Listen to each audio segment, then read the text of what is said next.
Alors, avant de rentrer dans le vif du sujet, peut-être une petite introduction sur le pourquoi aussi on introduit ces nouvelles solutions et comment on voit, nous, en tant qu'intégrateurs, le marché, les réponses des clients, les besoins des clients et comment nous, on essaie de s'organiser pour, avec nos partenaires, pouvoir répondre à l'ensemble de ces besoins. Alors, ce qu'on constate globalement sur le marché, c'est qu'il y a quand même une grosse évolution qui est en train de s'opérer, qui avait commencé pré-Covid et dont le Covid, la crise sanitaire, accélère quelque peu les choses et qu'on doit, nous, en tant qu'acteurs, tout ce qui va être besoin d'impression, de capture de documents, de numérisation pour les entreprises, intégrer dans nos démarches et puis voir comment on peut adresser ça avec nos clients. Alors, j'essaie de les synthétiser sur ce visuel, mais globalement, les sujets qu'on discute aujourd'hui, c'est ce qu'on appelle sur les nouveaux modes de travail. C'est-à-dire que le travail collaboratif est de plus en plus quelque chose de mis en avant dans les entreprises. Alors ça s'est très fortement formalisé avec le télétravail, parce que quand on est un peu isolé à la maison, il faut trouver d'autres manières de travailler ensemble avec ses clients, ses fournisseurs, en interne même. Donc ce mode de travail de collaboratif, donc comment on échange, comment on partage des documents, des visios, des choses comme ça, c'est vraiment des choses qui se reforment et qui se retravaillent aujourd'hui. Et puis, bien sûr, ça a généré, quand on veut partager notamment des informations, au-delà de l'échange interactif direct, c'est comment partager un certain nombre d'informations avec le plus grand nombre. Et là, on rentre dans des notions d'espace de stockage, alors qui sont la plupart cloud, restent parfois locaux chez les clients, mais qui vont être des espaces de stockage sur lesquels il va falloir être beaucoup plus interactif et beaucoup plus pouvoir travailler. Et puis enfin, tous ces espaces, ça devient un espace de stockage documentaire aussi. Et il y a de plus en plus de questions autour de qu'est-ce qu'on fait de cette masse de documents et cette masse de capacités qu'ont les utilisateurs aujourd'hui à manipuler ces documents qui sont dans des espaces de stockage X, Y, Z. Donc ça, c'est un premier. Alors, je la fais un peu courte, parce que ce n'est pas le but principal de ce webinaire, mais globalement, c'est un premier sujet de considération quand on travaille avec nos clients, de penser que maintenant, les gens travaillent différemment et que les solutions traditionnelles ont parfois des limites qu'on ne pourra pas dépasser et qu'il faudra bien réfléchir un peu comment on peut adresser ça. La deuxième, c'est un peu une lapalissade, mais c'est le fait que beaucoup de choses migrent vers le cloud. Des clients ont des clouds dits privés, donc ils ont leur propre data center dans lequel ils centralisent, ils font de l'hyperconvergence, ils centralisent l'ensemble de leurs données. Ce cloud peut être leur propre data center ou un data center externalisé chez Amazon, Google, Microsoft, OVH, etc., etc., etc. Il y en a un certain nombre sur le marché. Et puis après, de plus en plus, on voit apparaître du cloud public. Et pour tout ce qui va être, ce qu'on va pouvoir classer sous le domaine de la bureautique, c'est-à-dire le mail, l'espace de fichiers partagés, les visios, etc. Donc tous ces outils, on va dire un peu du quotidien, le cloud public va commencer à prendre la main et on va donner des abonnements, on va dire aux utilisateurs, à un certain nombre de services. Et les clients, notamment les DSI, vont vouloir un peu s'en décharger et se reposer sur des infrastructures plutôt clés en main externalisées. D'un point de vue fondamental, c'est vraiment ces deux grands sujets qu'on discute aujourd'hui avec les clients. Donc, c'est de savoir, dans leur projet, comment ils traitent ces deux principaux besoins, que ce soit plutôt technique sur les infras, que ce soit plutôt usage sur la partie collaborative. Ensuite, ça va sans le dire, ça va mieux en le disant. On a toujours deux grands sujets qui sont deux lames de fond, on va dire, qui travaillent autour de ces deux premières tendances, qui sont la mobilité, donc des gens qui peuvent travailler un peu dans n'importe quel endroit, entre guillemets, ça peut être la maison, ça peut être le bureau, ça peut être des espaces de coworking, ça peut être l'hôtel, ça peut être en déplacement dans sa voiture aussi. Donc là, ça va être tout un tas de notions autour de la mobilité d'entreprise et puis un tas de notions, bien sûr, qu'on connaît tous, alors malheureusement aujourd'hui, mais tout ce qui va être contrainte de sécurité, avec de la cybersécurité qui devient un sujet extrêmement prioritaire chez les clients. Et puis, bien sûr, tout ce qui est confidentialité des données, et l'Europe est moteur par rapport à ça. Donc, de bien intégrer dans son travail du quotidien le fait qu'on manipule de la donnée de personnes et qu'il faut être vigilant par rapport à cette donnée qu'on manipule, tout simplement. Donc ça, c'est deux autres choses qui sont en lame de fond. Et puis, sur notre marché, il y a quand même deux grandes tendances fortes qui sont que l'usage d'impression diminue. Les gens impriment de moins en moins, globalement, avec deux raisons principale, c'est que l'usage de la dématérialisation, ce que je mets à droite, augmente. Donc, on dématérialise de plus en plus les documents et les processus. Ce qui fait que si on dématérialise, on a besoin de moins imprimer. Et puis, c'est aussi générationnel. les nouvelles générations sont nées dans la culture numérique. Et quand on est né dans la culture numérique, on a un peu moins besoin de physique. Ça ne veut pas dire qu'on n'en a plus du tout besoin, on a quand même beaucoup moins besoin de physique. Donc, c'est aussi deux tendances qu'il faut qu'on intègre dans nos approches clients et qu'au-delà de dire le monde se modernise, les usages aussi, ce que font les gens avec notamment les équipements, les documents, est en train de bien évoluer derrière. Et en fait, c'est en recensant ces tendances-là que nous, on va essayer de travailler sur le portfolio de solutions et le portfolio de services derrière. Donc, ce qu'on essaye de faire pour le mieux, c'est essayer de catégoriser un peu les grands besoins clients, donc ce que je disais, les infrastructures, comment elles sont en train de changer, les typologies d'usage et de mode de travail, et puis de mettre en place un portefeuille de solutions et de portefeuille de services qu'on travaille et qu'on fait évoluer bien sûr au fil du temps pour adresser l'ensemble de ces besoins. Et donc, dans ce webinaire d'aujourd'hui, on va adresser une des solutions qui est la solution Printix. Et quand vous regardez le tableau, on va plutôt s'adresser à la partie infrastructure d'impression pour Printix, un tout petit peu à la numérisation, et puis, bien sûr, sur un domaine cloud public, c'est-à-dire avec une solution clé en main prête à être déployée chez les clients. C'est comme ça que va se positionner Printix dans l'ensemble du portefeuille. Et alors, pareil, ça se voit au travers du visuel, mais Printix est une des solutions. Ce n'est pas forcément la solution, la réponse à tous les besoins, mais ça va être une réponse à des besoins pour les clients qui voudront revisiter notamment leur infrastructure d'impression. Alors, si je rentre un peu plus dans le détail de la solution Printix, globalement, les clients qui vont vouloir ce type de solution, ça va être plutôt des clients qui veulent revisiter leur infrastructure, bien sûr, mais surtout la simplifier. Simplifier, ça veut dire avoir un outil, plutôt une console, plutôt centralisée, plutôt accessible d'à peu près n'importe quel endroit. Et depuis cette console, je vais pouvoir administrer, gérer complètement mon infrastructure d'impression. D'accord ? Gérer, ça veut dire, quand un utilisateur a besoin d'imprimer, je peux facilement lui mettre à disposition une imprimante et je peux facilement lui faire de l'assistance ou du support si jamais, pour une raison ou pour une autre, cette imprimante n'était pas disponible. Donc ça va être vraiment la première raison des clients, notamment en migrant dans du mode cloud, comment je fais pour simplifier tout ça. La deuxième, c'est une grande tendance du marché, c'est de dire aujourd'hui comment on peut aussi, alors à la fois faire évoluer l'infrastructure, mais aussi comment la simplifier. Le serveur d'impression a été un peu un roi depuis un certain nombre d'années, même si certains clients s'en sont déjà affranchis, même dans l'environnement on-premise. Mais globalement, aujourd'hui, la question, c'est est-ce qu'on a besoin des serveurs d'impression? Est-ce qu'on doit les conserver? Si vous regardez les clients qui migrent notamment vers des environnements cloud, tout leur espace de fichiers qu'ils avaient pour partager des fichiers en local migre petit à petit, soit sur du stockage personnel comme du OneDrive, du Google Drive, du Dropbox, du Box, enfin, tous ces outils de stockage cloud personnel qui permettent de supprimer les home directory, qui permettent de supprimer les fichiers, les zones de stockage personnel sur les serveurs de fichiers. Donc, ils suppriment leur serveur de fichiers et ils se posent aujourd'hui la même question au niveau de leur serveur d'impression. Est-ce que c'est quelque chose que je dois continuer à garder et à maintenir? Donc ça, c'est un vrai sujet aujourd'hui chez les clients. Et le deuxième, quand on va parler de cloud, et notamment de serveurs d'impression, c'est aussi l'impact qu'a l'impression sur le trafic réseau qui est non négligeable aujourd'hui, surtout avec l'arrivée de la couleur et de l'intensification de l'usage de la couleur en entreprise. Alors certes, on imprime moins, mais on imprime potentiellement des documents plus sophistiqués, des documents plus riches, et le fait d'imprimer des documents plus riches peut impacter fortement le trafic réseau. Et quand on parlera de cloud, on parle de liens Internet, et ça peut fortement impacter aussi les liens Internet derrière. Donc ça va être un deuxième sujet chez les clients, c'est une réflexion autour de leur infrastructure.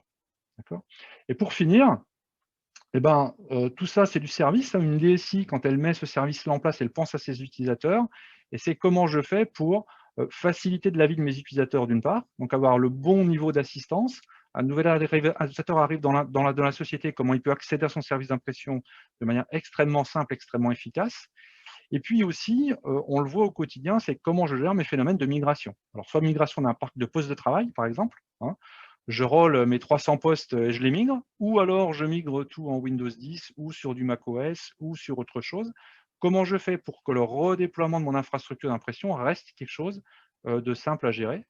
Et puis pareil, si jamais je fais un changement d'équipement d'impression, alors soit parce que je passe sur un contrat où je revisite ma flotte, où j'agrandis mes bâtiments, où je fais un déménagement, enfin peu importe. Mais quand je vais toucher à mon parc d'impression, comment je fais pour simplement mettre ça à disposition? Printix, globalement, va adresser l'ensemble de ces besoins-là avec une solution, comme je l'ai dit, 100% cloud. Okay. Alors, on va descendre un petit peu plus loin, on va parcourir, donc là j'essaie de faire ça sous format d'une slide animée pour montrer un peu les différents sujets et comment fonctionne la solution comme Printix. On va essayer de voir un peu comment on peut adresser l'ensemble des besoins que je vous ai cités précédemment. Alors, tout d'abord, comme c'est une solution qui va gérer de l'impression, on a souvent besoin, extrêmement souvent besoin quand on gère de l'impression, de s'appuyer sur savoir qui imprime et quel utilisateur imprime et comment se comporter par rapport à un utilisateur. D'accord ? Comment lui mettre une imprimante à disposition, par exemple. Eh bien, la solution Printix va être capable de synchroniser avec tout type d'annuaire, alors que vous ayez toujours une ancienne AD on-premise, hein, ou que vous ayez des choses beaucoup plus modernes comme une Azure AD ou un Google Directory si vous avez migré sur du 365 ou du Google, ou pour certains clients, on a même certains clients qui ont les deux types d'annuaires parce qu'ils ont deux environnements différents mis en place. On pourrait imaginer aussi avoir des comptes internes dans Printix, même si ce n'est pas l'usage principal. Et on peut aussi imaginer, si vous avez mis en place ou si vos clients ont mis en place des IAM, des choses comme Okta, comme OneLogging, donc des outils cloud qui permettent de gérer les accès, la mise à disposition de ressources à l'ensemble des utilisateurs, on peut aussi imaginer se synchroniser avec ce type d'annuaire. Donc une solution comme Printix, déjà, ça va être la capacité, en fonction d'un très large nombre d'environnements clients, de s'intégrer avec leurs différents types d'annuaires pour être capable de gérer les utilisateurs. Et puis, bien sûr, on aura notre petite instance Printix par client qui sera disponible dans le cloud. Un peu comme vous avez votre instance 365 ou Workspace, donc vous aurez une instance Printix dédiée, réservée pour ce client. Une fois qu'on a dit ça, on va, bien sûr, chez un client, avoir des utilisateurs d'un côté et des imprimantes de l'autre. Donc là, pour la simplification, j'ai mis qu'une imprimante. Et bien sûr, vous pouvez imaginer en avoir autant que vous voulez. Sur les postes clients, on va trouver généralement trois grands types de postes chez nos clients, soit des postes Mac, soit des postes Windows, soit des postes Chrome OS.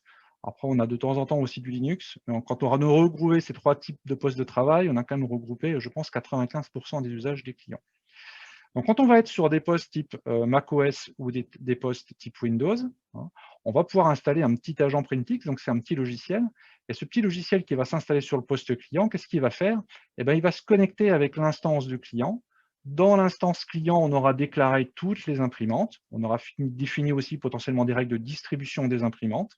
Et ce petit agent va permettre d'automatiser l'installation des imprimantes sur le poste de travail, même si l'utilisateur n'est pas administrateur. Donc, le premier avantage d'une solution comme Printix, c'est qu'en fonction de ce qu'on décide de mettre dans son environnement Printix, donc les imprimantes, leur configuration, à qui elles doivent être potentiellement ou dans quel type de réseau elles doivent être déployées, et ben, ces agents vont permettre l'installation automatisée ou à la demande de l'utilisateur, mais vont permettre l'installation très très simplement des imprimantes sur le poste de travail. Quand on sera dans un environnement type Chrome OS, là, on travaille à partir d'une application, et c'est à partir de cette application qu'on pourra aussi accéder et imprimer sur les imprimantes mises à disposition dans Printix. Donc ça va être le premier avantage, hein, une capacité à, de manière extrêmement simple, installer tout sur les postes de travail. Et grâce à cet agent, qui est un agent identique pour tous les postes, hein, on n'a pas besoin de le configurer poste par poste, on peut le déployer en masse sur l'ensemble des postes de l'organisation. Deuxième effet qui se coule, c'est que du moment qu'on installe tout sur le poste, on n'a plus besoin de serveur d'impression pour installer le driver sur le poste. Hein. Tout est installé directement sur le poste. Du coup, on va pouvoir faire ce qu'on appelle de l'impression directe. Donc, tous les flux partiront des postes de travail et iront directement sur l'équipement concerné par l'utilisateur. Donc, on peut faire très simplement ce qu'on appelle de l'impression directe. Quand je fais fichier imprimé, le job part du poste de travail, va directement à l'imprimante. Donc, ça permet de diviser les flux par deux, parce que quand on passe par un serveur d'impression, on va déjà au serveur et le serveur va vers l'imprimante. Donc, les flux sont déjà diminués par deux. Et en plus, si vous imaginez être sur un petit site, par exemple, distant d'un client, le flux reste local, parce qu'on n'a pas besoin de passer par un serveur d'impression centralisé quelque part.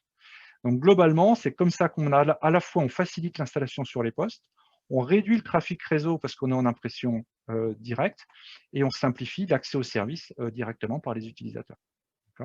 Donc ça va être le premier avantage, on va dire, fondamental d'une solution comme Printix. Ensuite, on va rajouter des briques supplémentaires. Sur cette base de travail, on va pouvoir faire des choses encore un peu plus sympas. Première chose qu'on va pouvoir faire, par exemple, c'est l'impression mobile. Donc, on va pouvoir utiliser son téléphone portable pour soumettre des impressions directement sur les imprimantes comme on pourrait le faire depuis un PC. Donc ça va être un premier apport, en un seul mot, qu'on va avoir.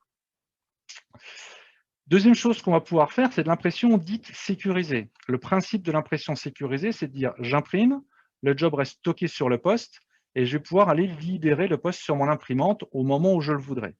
Alors, on appelle impression sécurisée dans le jargon souvent, l'utilisateur choisit quand même l'imprimante sur laquelle il va imprimer, donc il va définir au moment de l'impression sur quelle imprimante il va imprimer. Par contre, le job ne sort pas physiquement. Par défaut, sur Printix, on pourra libérer sur n'importe quel type d'imprimante en utilisant son téléphone portable. C'est-à-dire qu'on va prendre son téléphone, on arrivera vers l'imprimante, on lance une application et on pourra imprimer. Donc, je vous montrerai tout à l'heure un peu les différentes manières qu'on peut faire, mais l'idée, c'est d'avoir un usage assez simple. Le gros avantage de faire de l'impression par smartphone ou tablette, si c'est une tablette, c'est pareil, l'idée, c'est qu'on va pouvoir démocratiser ça sur l'ensemble des marques et quelle que soit la marque d'équipement qu'on va pouvoir avoir, on va pouvoir libérer simplement ces documents. Bien sûr, à contrario, il faudra avoir un smartphone pour pouvoir libérer. Donc, les sociétés où les utilisateurs n'ont pas de smartphone, il y aura des petites questions à se poser. On le verra tout à l'heure comment on peut y répondre. On pourra notamment libérer depuis un navigateur d'un PC, si c'était besoin, et on aura d'autres petites choses à faire derrière. Donc ça, c'est l'impression sécurisée. On peut aussi aller un tout petit peu plus loin, quelque chose que vous connaissez peut-être un peu plus visuel sur d'autres types de solutions.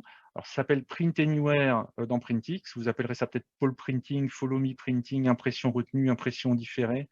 Enfin, ça apporte différents noms sur le marché. Mais là, le système du Print Anywhere, c'est j'imprime, ça reste stocké sur le poste, et je peux aller libérer sur n'importe quelle imprimante de mon réseau. Donc, on va retrouver aussi cette fonction d'impression depuis tout type d'équipement.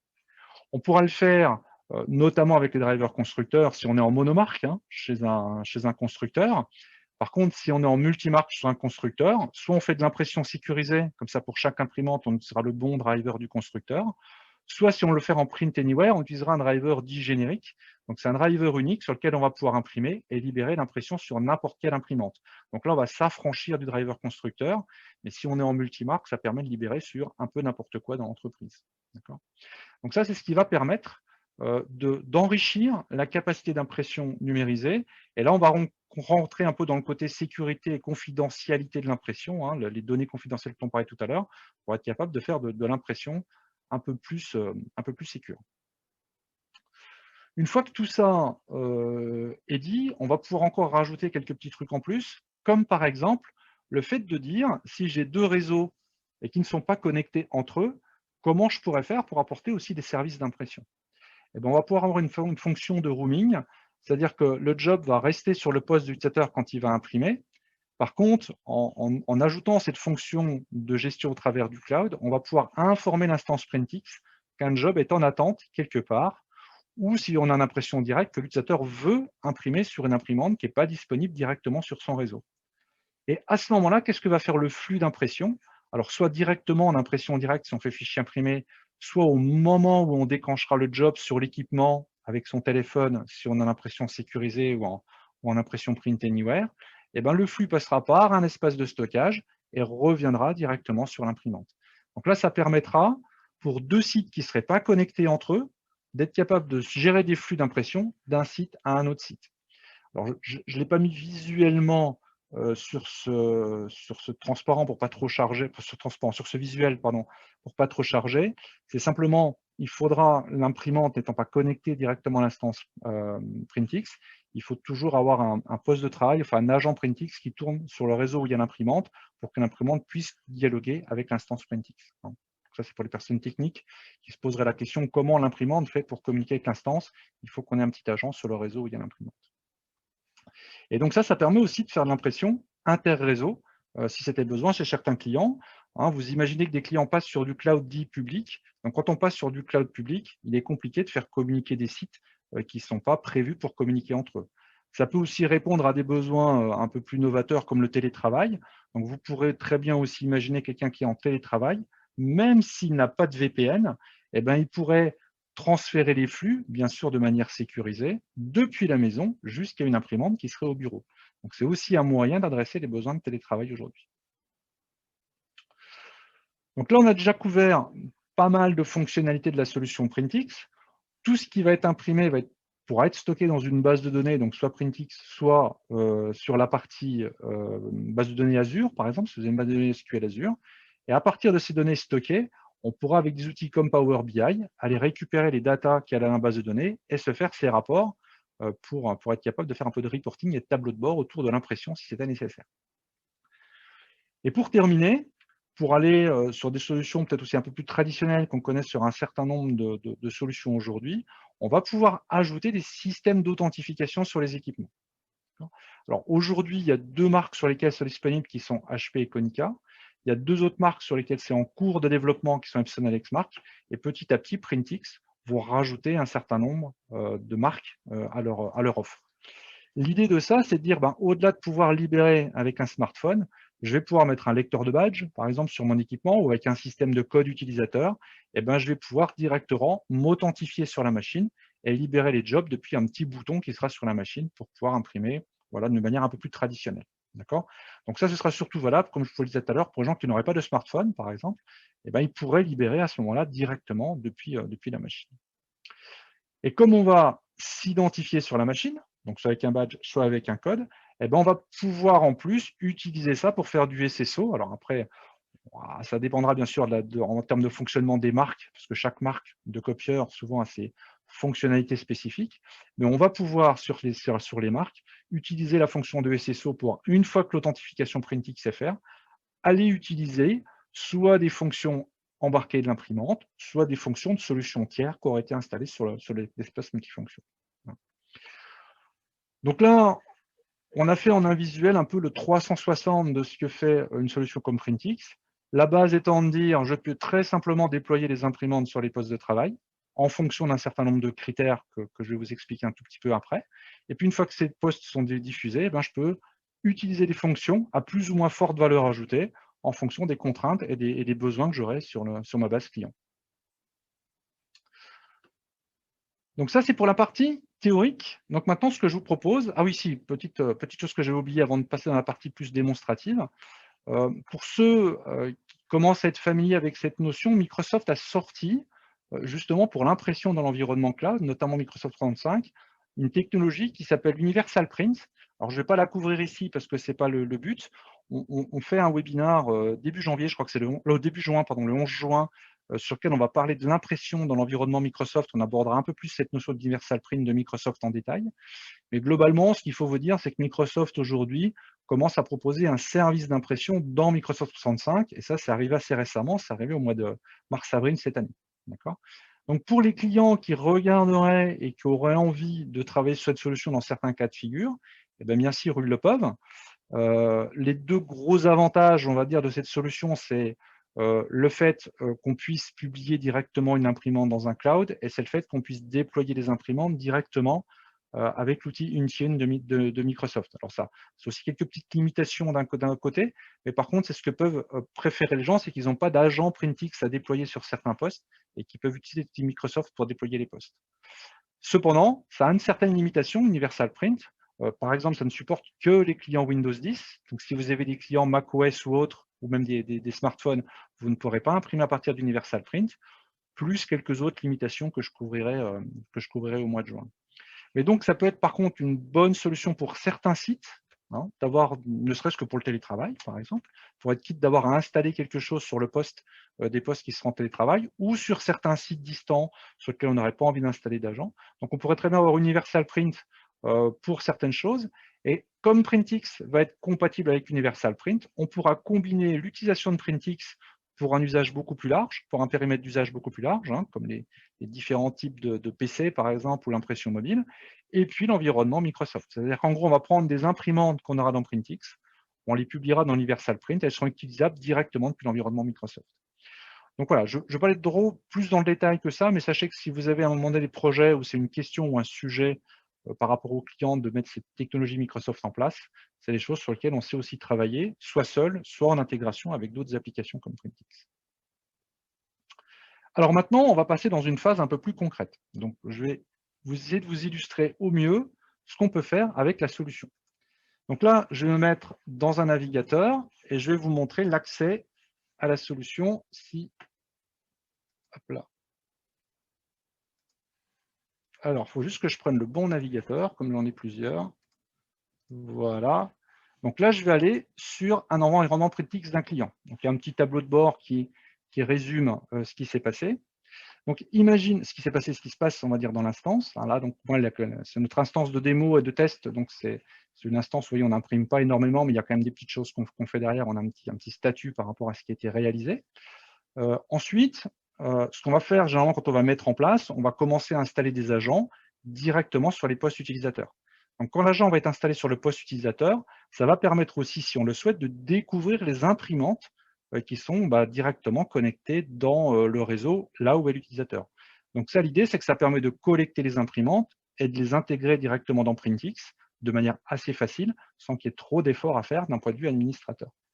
Donc globalement, vous imaginez qu'on installe des agents sur des postes, et qu'est-ce qui va se passer? Automatiquement, on va nourrir la base Printix avec un certain nombre d'imprimantes qui sont déjà disponibles. D'accord? Donc ces imprimantes, automatiquement, quand Printix va les trouver, il va lui affecter ce qu'on appelle une file d'impression. Donc il y a une imprimante physique. Sa file d'impression, c'est la file d'impression qu'on pourra l'installer sur le poste. Et automatiquement, il va affecter un driver sur la machine. Donc là, typiquement, si je vais sur une imprimante, alors j'en ai pris une au hasard, c'est une imprimante Ricoh, elle aura un certain nombre de configurations, je ne vais pas rentrer dans les détails, mais typiquement celle-là, automatiquement, il y a un driver qui lui a été mis par défaut, moi j'ai même dû en rajouter un deuxième, et cette imprimante va être d'ores et déjà disponible dans sa configuration par défaut pour l'utilisateur. Si le client ou le partenaire le souhaite, bien sûr, on peut aller un petit peu plus loin, et quand on ira dans la configuration d'une file d'impression, on pourra définir un certain nombre de réglages. Est-ce que, par exemple, l'imprimante elle est installée automatiquement quand on est dans un réseau? Et puis, on pourra dire aussi, par exemple, est-ce que je veux affecter un pilote en particulier? Je ne vais pas aller dans tous les menus pour ne pas perdre de temps, mais on pourrait voir quel driver on pourrait affecter. Et un administrateur pourrait aussi définir une configuration par défaut. Donc, soit parce que l'imprimante est déjà installée quelque part sur un poste, on pourra aller aspirer la configuration de l'imprimante, soit l'administrateur aura un outil pour installer à distance une imprimante sur un poste, faire la configuration et aspirer cette configuration. Donc, globalement, par défaut, on met une imprimante, on met un driver avec la configuration par défaut du driver, et si on veut, on personnalise et le driver et la configuration par défaut. Si je vais sur une autre imprimante pour vous montrer, par exemple, ça va donner ça. Alors, je vais juste retrouver une imprimante sur laquelle je fais ma démonstration. Voilà, c'est une imprimante qui est à côté de moi. Je vais aller dans la partie fil d'impression. Donc là, j'en ai fait deux spécifiques. Une, vous voyez, qui est en noir recto verso, DN, duplex noir, et puis une qui sera en simplex couleur. Donc j'ai créé deux fils d'impression différentes que je pourrais distribuer en fonction d'un certain nombre d'utilisateurs ou pas. Là, en gros, je peux les diffuser à tout le monde aussi. Et puis, sur chacune des imprimantes, qu'est-ce que j'ai fait? Je suis allé choisir un pilote en particulier. En fait, quand mes agents Printix s'installent, ils me remontent les drivers qui sont installés sur les postes. Donc, je peux aller j'ai installé moi un driver particulier, je peux l'installer. Donc là, j'ai mis la dernière version du driver de cette imprimante. Et puis, j'ai créé ma configuration particulière que je vais pouvoir déployer avec l'imprimante. Donc là, vous voyez assez facilement, je peux, de manière très centralisée, configurer l'ensemble de mes imprimantes et les configurer de manière très personnalisée si je souhaite personnaliser les configurations. Une fois que ça c'est fait, on va pouvoir dire à Printix d'aller installer automatiquement ou pas les imprimantes sur les postes. D'accord? Donc typiquement, cette imprimante, j'ai décidé de ne pas l'installer automatiquement. Donc elle sera disponible à la demande de l'utilisateur.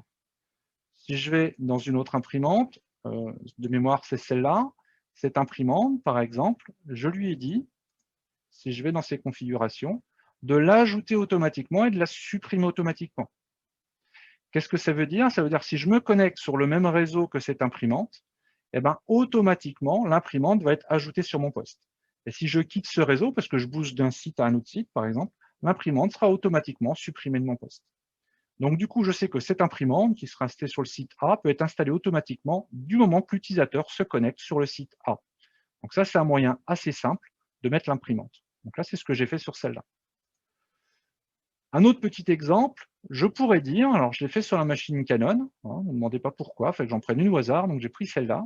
Et sur cette machine Canon, je vais pouvoir faire des choses un peu différentes. Je vais, elle, pouvoir lui dire, alors il me semble que c'est cette imprimante-là, cette file d'impression que j'ai décidé, je vais pouvoir lui dire de la déployer en fonction d'un groupe d'utilisateurs. Donc là, j'ai un groupe où j'ai un utilisateur, et je dis, sur ce groupe-là, automatiquement, l'imprimante est installée. Donc, l'utilisateur peut se connecter sur n'importe quel réseau, il aura systématiquement cette imprimante d'installer sur son poste de travail. Et vous voyez que quand je l'affecte à un groupe, en plus, je vais pouvoir donner des informations un peu spécifiques. Je pourrais dire, par exemple, là, c'est ce que j'ai fait d'installer automatiquement l'imprimante. Je pourrais la mettre par défaut aussi, mais je pourrais aussi donner un accès exclusif. Hein. Imaginez, par exemple, que vous avez une imprimante sur un réseau, qui est une imprimante couleur un peu sympa. Et ben, vous allez dire à une certaine catégorie de la population, eux pourront l'accéder avec un paramétrage couleur, et puis d'autres l'accéderont que par un paramétrage noir. Et la paramétrage couleur, donc l'imprimante que je déclare avec un paramétrage couleur, elle serait exclusivement disponible à ces utilisateurs-là. Donc ça me permet de gérer comme ça un peu de différence d'usage en fonction de certaines catégories d'utilisateurs. Le groupe d'utilisateurs, bien sûr, est récupéré directement de l'annuaire du client, donc d'une Azure AD ou d'une AD, par exemple, si vous êtes dans un environnement Microsoft. Donc c'est comme ça, vous voyez, de manière assez simplement, qu'on va pouvoir définir comment s'installent ou pas les imprimantes sur les postes.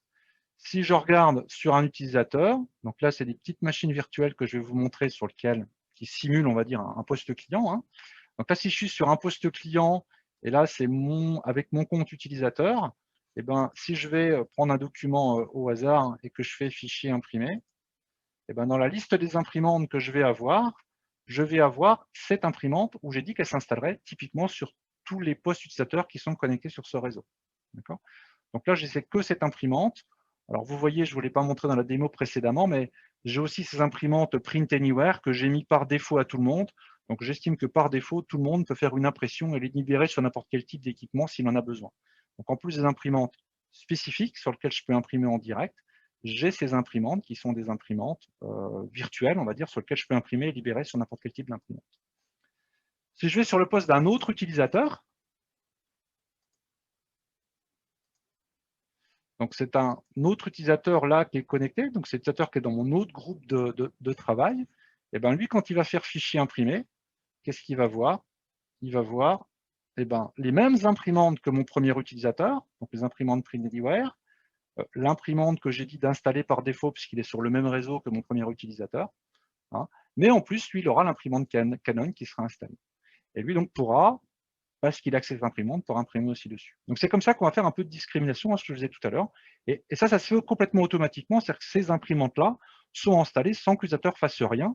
Donc, imaginez même que vous avez un nouvel utilisateur, vous lui fournissez un poste de travail, du moment qu'il va se connecter au réseau et se loguer dans sa session, et ben, automatiquement, il va récupérer l'ensemble des imprimantes sur le poste. Vous n'avez rien à, vous, en tant qu'administrateur, à installer, et l'utilisateur n'a rien en tant qu'utilisateur à installer sur le poste. Suffira qu'il ait le petit agent Printix qu'on voit là, le petit agent Printix qui a été déployé au préalable sur son poste. Donc c'est comme ça que ça va se passer pour un administrateur, être capable de déployer assez facilement les imprimantes et pour l'utilisateur accéder assez facilement à son service. Si je reviens sur mon utilisateur principal, bien sûr, si je fais fichier imprimé,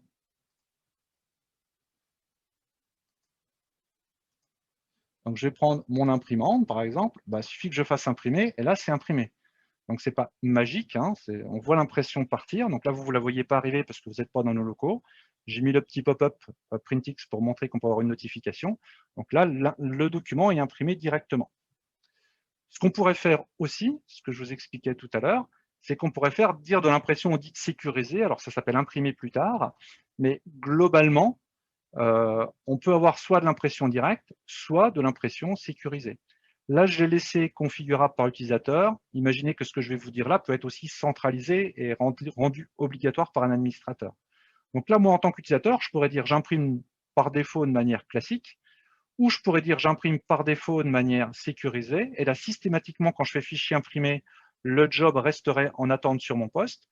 Ou je pourrais même avoir un mode dit hybride, c'est-à-dire que je dis par défaut, je vais faire en mode standard. Et puis de temps en temps, j'ai besoin d'imprimer en mode sécurisé. Donc, dans ce cas-là, je vais faire la demande à l'impression. Donc là, ce que j'ai fait, c'est que j'ai simplement validé le fait que chaque fois que je vais imprimer, je vais demander à l'utilisateur ce qu'il veut faire, est-ce qu'il va imprimer de manière sécurisée ou pas. Donc en gros, quand il imprime, il va avoir un petit pop-up qui va s'afficher.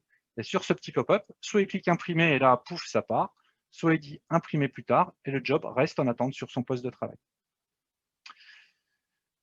Ce qui va se passer s'il veut libérer le job, parce que là, bien sûr, il est resté stocké sur mon poste, va simplement falloir alors qu'il aille sur son client PrintX. Donc là, je pourrais l'avoir depuis un téléphone. Je vais vous le montrer aussi depuis un navigateur. Je vous montrerai le téléphone un petit peu tout à l'heure. Mais si je vais directement dans mon environnement PrintX, excusez-moi, je n'ai pas dû lancer le bon navigateur. Si.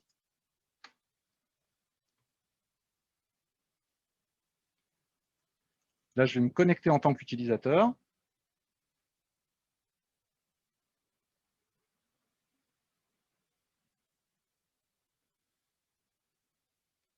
Et donc, vous voyez, alors il y a d'autres documents que j'avais peut-être imprimés un petit peu avant, mais là, c'est le document que j'ai imprimé qui est prêt à être imprimé.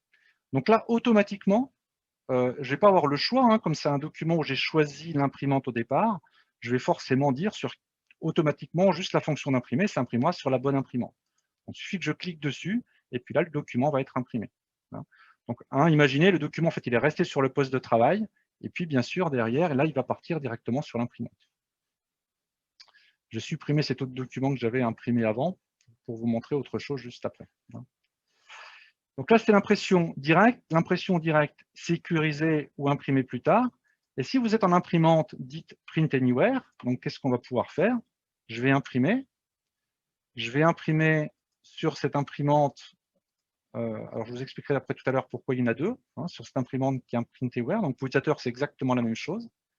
Lui, par contre, quand il va arriver avec son téléphone devant l'imprimante, il va voir le job en attente, il va pouvoir cliquer sur l'imprimante, et là, il va pouvoir choisir sur quelle imprimante il veut imprimer.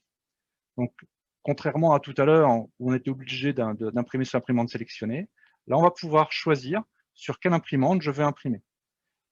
Et je peux, là, vous voyez ces petites icônes favoris, donc je me suis mis mes imprimantes favorites, je pourrais aussi aller rechercher n'importe quelle imprimante qui est disponible dans le cas de figure où je suis. Hein. Donc là, je vais avoir l'ensemble des imprimantes et vous voyez, l'utilisateur peut cocher ses imprimantes favorites. Imaginez que vous êtes sur un plateau ou sur un site où il y a 30, 40, 50 imprimantes. On n'affichera pas forcément la liste des 50 imprimantes, on affichera uniquement la liste des imprimantes qui sont concernées.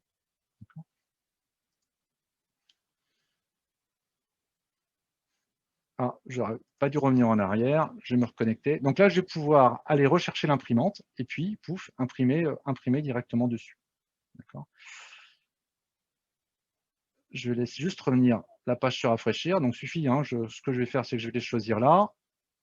Vous me croirez sur parole, je prends, je clique, et puis si je fais imprimer, ça va s'imprimer. Si j'étais avec un téléphone portable, donc je vais laisser ce job-là en attente. Si j'étais avec mon téléphone portable, donc je dois pouvoir vous montrer, voilà, mon téléphone. Si vous me laissez juste le temps de le mettre sur le bon écran.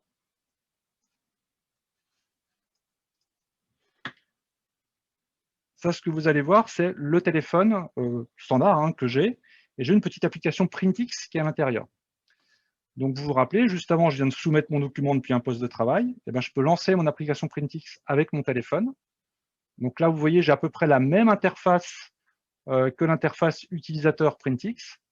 Et puis, qu'est-ce que je vais pouvoir faire? Je vais pouvoir aller sélectionner mon document. Je vais pouvoir, comme sur l'interface navigateur du PC, aller sélectionner l'imprimante hein, qui va être dans ma liste, je pourrais les afficher, etc. etc. J'aurai aussi une petite fonction supplémentaire, c'est une fonction dite numérisée. En fait, on pourrait mettre un petit QR code hein, à côté de l'imprimante, et avec ce QR code, qu'est-ce que je vais pouvoir faire? Là, en fonction numérisée, c'est-à-dire je vais scanner, donc là j'ai mon téléphone, je vais aller scanner le QR code qui est à côté de l'imprimante, et automatiquement, ça sélectionnera l'imprimante physique sur laquelle je vais imprimer. Vous voyez que sur cette imprimante, j'ai mis 2 fils d'impression, donc je pourrais après derrière choisir quel fil d'impression je veux utiliser. C'est ce que je vous ai montré tout à l'heure dans la configuration de la machine. Donc l'utilisateur peut être assez précis pour savoir sur quelle imprimante il veut aller libérer directement le document. Là, je vous ai montré un QR code parce que c'est un outil qui est assez visuel. Donc pour une vidéo comme ça, une petite visio, ça le fait bien. Mais on pourrait aussi avoir un tag NFC, donc qui est un peu plus sécurisé que le QR code. Et si on met un tag NFC, on pourrait lire le tag NFC directement aussi avec le téléphone. Bien sûr, principalement Android, parce que le NFC et le monde Apple est un petit peu plus, on va dire, difficile à gérer. Voilà. On pourrait le faire depuis un QR code, depuis le monde Apple. Donc ça, c'est pour la partie libération sur un téléphone. Par contre, depuis mon téléphone, je peux aussi vouloir imprimer. D'accord? Donc, pour pouvoir imprimer depuis un téléphone, donc là, je vais aller, je vais naviguer un peu sur mon téléphone. Je vais aller chercher un fichier, par exemple, qui est dans mon OneDrive Business. Hein. Je vais ouvrir mon document PDF. Et là, je vais vouloir l'imprimer. Donc là, comme je suis sur un téléphone Android, on a une très grande flexibilité d'usage. Donc là, je suis connecté sur mon réseau, même si je n'étais pas connecté sur mon réseau Wi-Fi. Hein, si j'étais en 3G ou en 4G, je pourrais faire exactement la même chose. Je vais pouvoir aller, une fois que j'ai choisi ce document, choisir la fonction d'imprimer. Et automatiquement, hein, c'est les petits plugins d'impression Android, je vais aller récupérer les imprimantes qui sont configurées sur mon réseau. Donc là, vous voyez que j'ai l'imprimante Print Anywhere, c'est celle que j'ai mis à disposition. Et comme j'ai mis aussi les autres imprimantes en impression mobile, je pourrais faire de l'impression directe, même depuis mon téléphone. Généralement, pour l'utilisateur, on laisse uniquement l'impression Print Anywhere. Comme ça évite que quand il soumet un job depuis un téléphone, que le papier sorte directement, surtout s'il a mémorisé l'imprimante un peu auparavant et qu'il imprime sur la mauvaise. Hein. Mais là, je vous ai juste pour l'exemple, pour vous montrer qu'on peut imprimer sur n'importe quel type d'imprimante déclarée dans PrintX. Donc, je vais prendre mon imprimante Print Anywhere. Je vais avoir les fonctions de configuration que j'ai disponibles dans la fonction Android. Hein, donc là, c'est vraiment lié à l'OS fourni par Google. Et puis derrière, je vais pouvoir appuyer sur le petit bouton imprimer. Et là, je vais soumettre mon impression directement dans le cloud. Et bien sûr, forcément, comme je suis là, vous imaginez que je suis connecté, pas forcément sur mon réseau, hein, je suis connecté un peu n'importe où, et ben, je vais pouvoir aller directement dans mon application PrintX, hein, récupérer ce document et pouvoir libérer ce document que j'ai imprimé précédemment. Donc, vous pouvez aussi avoir des utilisateurs extrêmement itinérants qui ont des tablettes ou des téléphones portables, qui puissent soumettre leur job à partir de leur téléphone et puis récupérer le job directement en le lançant depuis leur téléphone, donc imprimé en mobilité. Si vous êtes dans un environnement iOS, ce sera un tout petit peu différent, parce que iOS a besoin de pouvoir découvrir les imprimantes avec le protocole AirPrint normalement et le protocole Bonjour. Dans ce cas-là, on ne pourra pas le faire si on est uniquement connecté sur Internet.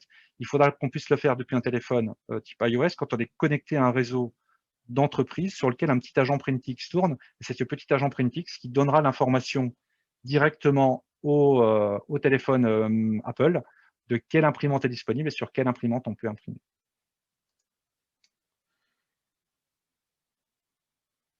Donc voilà, j'ai peut-être été un peu rapide, mais j'ai essayé de couvrir un peu différents cas d'usage et différentes fonctions pour être capable à la fois de prendre des imprimantes, de les récupérer depuis un réseau, de les mettre à disposition dans PrintX.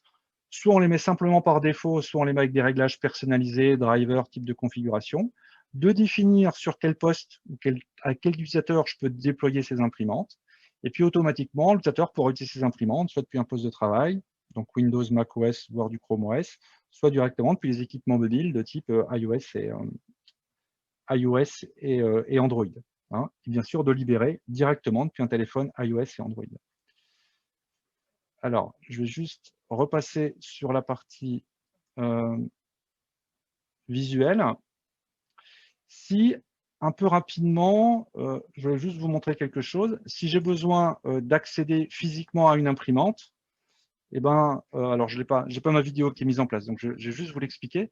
Si vous étiez sur un multifonction, bien sûr, vous auriez un écran, vous auriez un lecteur de badge, vous badgez devant le lecteur multifonction et vous allez pouvoir associer directement votre badge, si vous n'êtes pas connu, à votre utilisateur.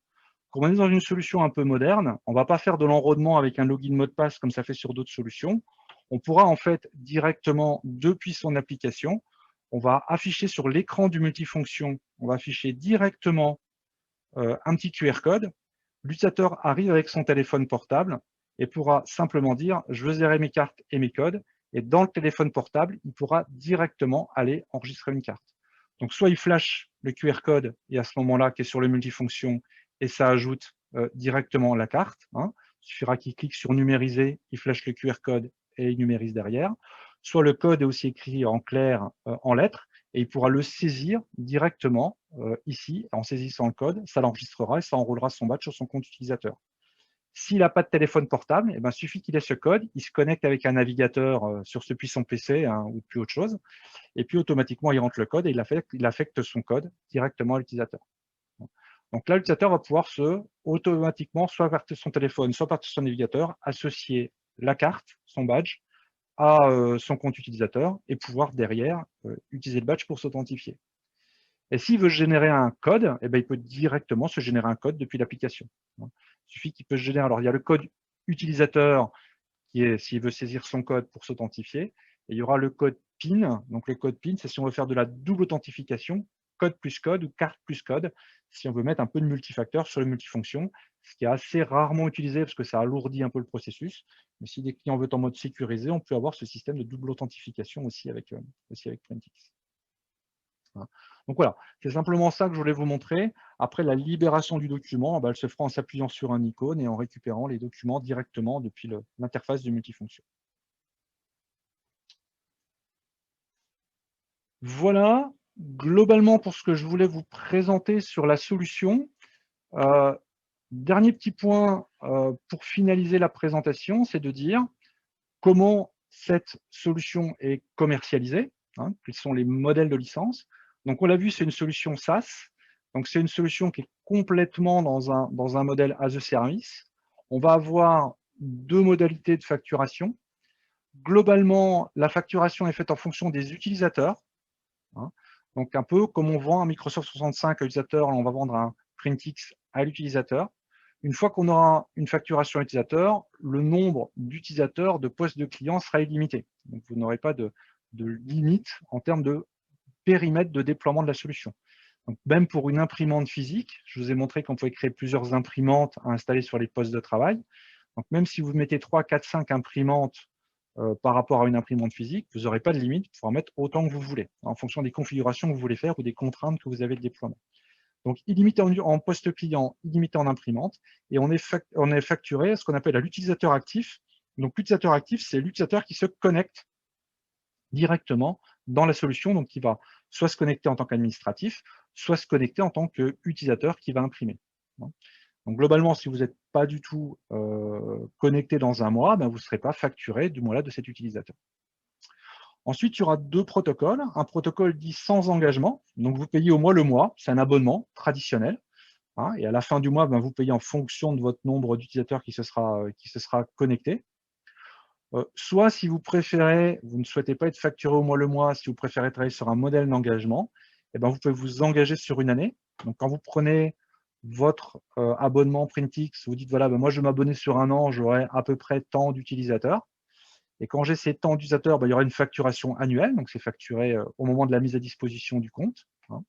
Et puis, à la fin de l'année, on validera par rapport au nombre d'utilisateurs qu'on avait prévu et au nombre d'utilisateurs qui ont réellement utilisé, la solution. Excusez-moi, je bafouille un peu.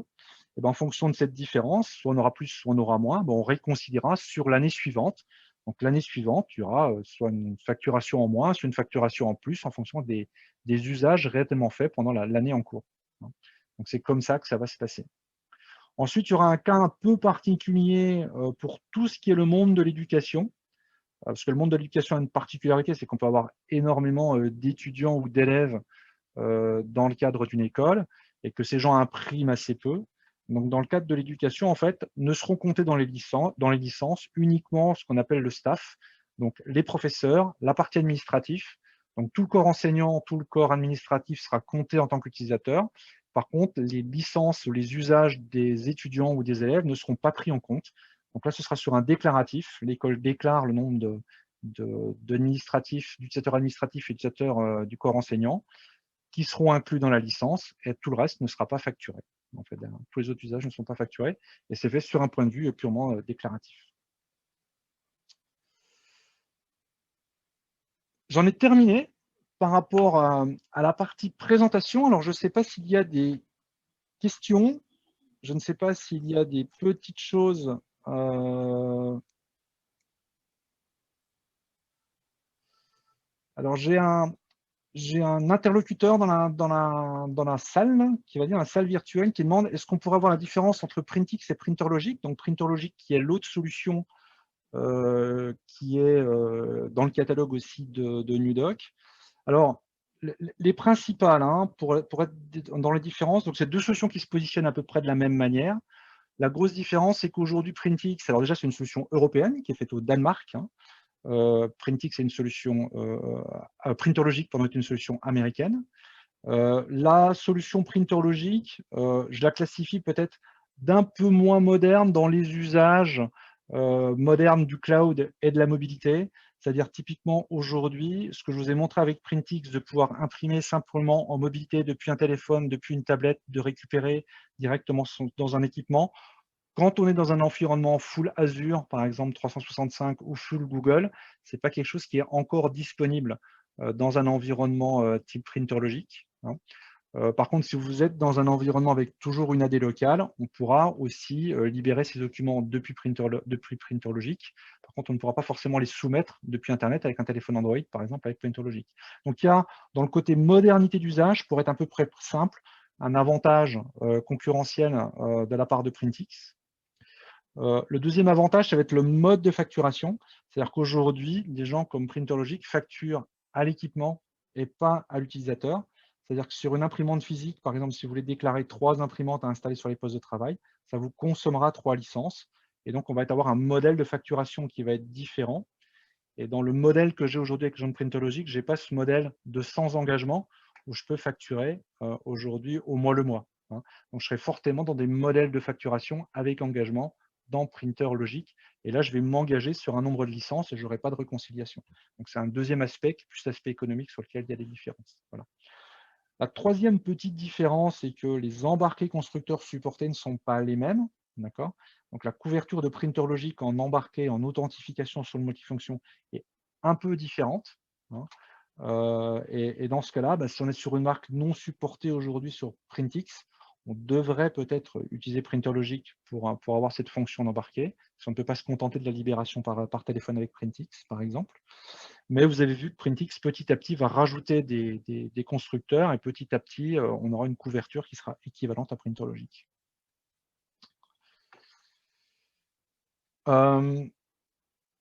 Soumission par mail possible. Non, aujourd'hui, les impressions se font exclusivement en envoi direct depuis le téléphone. Il n'y a pas d'email print possible, qui est par contre une fonctionnalité de Printerlogic.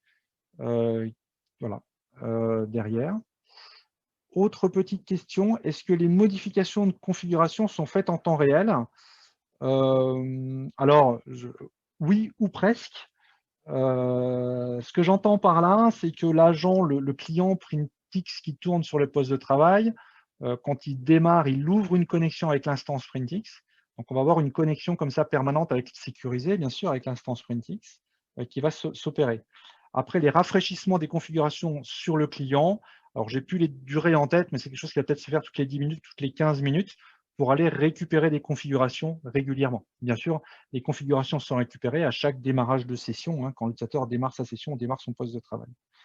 Donc ça, c'est pour la partie comment l'agent scrute et met à jour régulièrement le poste de travail. Après, quand vous serez vous en tant qu'administrateur, si vous faites un changement de configuration, vous pouvez nous demander une réapplication automatique sur l'ensemble des postes de travail, par exemple, qui ont cette imprimante de déployer. Donc là, vous êtes quasiment dans de l'instantané.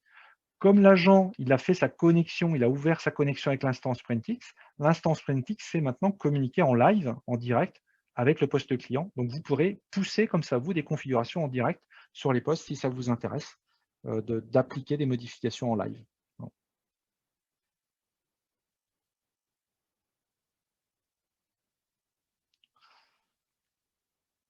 Donc, voilà pour les principales questions. Je ne sais pas s'il y en a d'autres.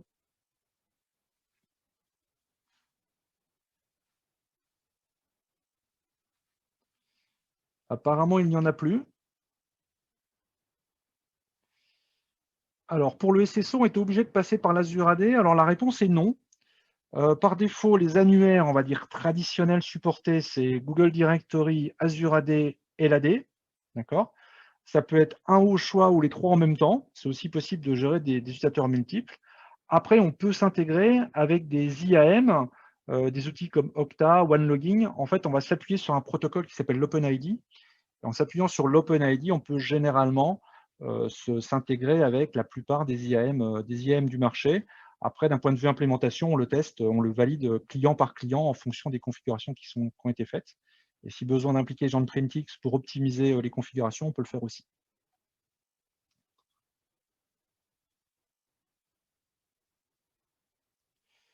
Support après-vente disponible en langue française. Alors oui, puisque en fait, nous aujourd'hui, en tant qu'intégrateur, on porte la solution, c'est-à-dire qu'on distribue la solution pour la France. Donc en fait, l'ensemble de l'assistance, de l'implémentation sont faites par Nudoc. Donc vous pouvez passer par nous pour tout ce qui est prestation de service. Et bien sûr, on va faire toute la partie assistance en français. On peut la faire en anglais aussi, évidemment, si vous avez des clients bilingues, hein, mais on la fait globalement en français pour la France.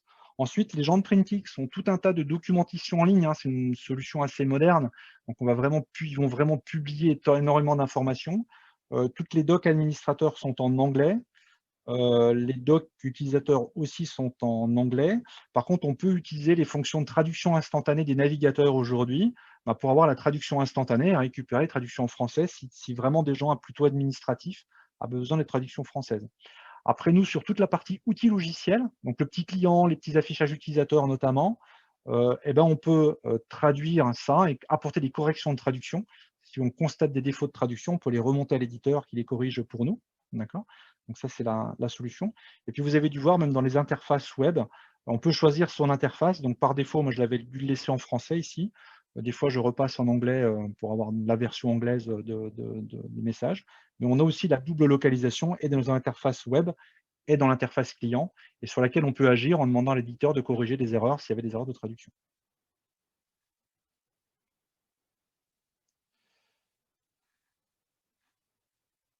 Donc je pense qu'on est arrivé au bout du temps. Donc je vous remercie à tous de votre participation.